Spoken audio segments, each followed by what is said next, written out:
birinci etibar qazanmalıdır, hörmət qazanmalıdır işləyənlər. Necə? Necə? Bunun yolları var. 2 dənə yol var. 1. Dürüst və ədalətli olmalıdır rəhbər. Bunu bütün kitablar, bu mövzuda yazılan bütün kitablar yazırlar. Ədalətli olmalıdır, ayrı seçkilik etməməlidir. Mənim dayım oğludur, mənim bibim oğludur, mənim qardaşımdır. Yox. İş mühitində hamı bərabərdir mənim üçün. Bunu göstərməlidir, əməldə göstərməlidir, dildə yox. Konkret əməldə göstərməlidir. Göstərsin, sübut eləsin, rəhbər birinci addım atsın, ondan sonra o işçi görəcəksiniz necə yapışacaq o rəhbərə. Şuarla olmur. Məni sevin, məni sevin. Bir komediya baxırdım. Çoxdan xaric komediyaların birində lağa qoyurdular da istehza edirdilər. Gecə saat 2-də deməli bir ata uşağı ilə problemi var. Bir ağsaqqal ataya deyir ki, sən uşağını sevməlisən.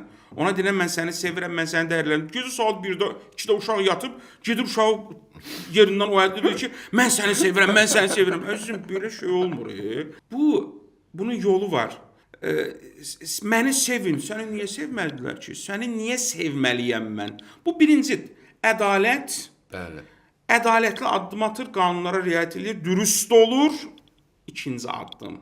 Qanunda, protokolda, müqavilədə yazılmayan bir addım atır. Müqavilədə yazılmayıb ki, işçi xəstələnəndə müdir, rəhbər gedəcək, onu yoxlayacaq. Yazılmayıb belə bir şey. Bəli. Yazılmazsa da sən o addımı at. Doğrudur.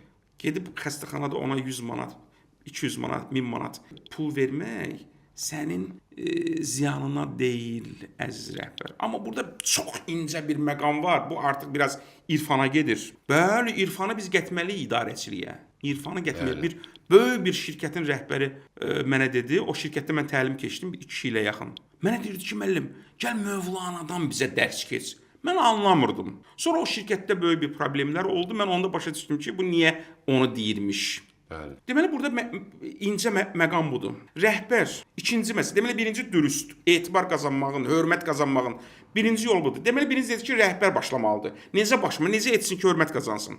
Dürüst olsun, ədalətli olsun. Bu protokoldur, bu qaydadır. İkinci yol, protokolda olmayan bir şeyi əlavə olaraq etsin. Getsin, yoxlasın. Hərdən bir, məsələn, həyat yoldaşını götürüb getsin onların evinə, çay içməyə. Bəli. Yarım saatlıq, 1 saatlıq.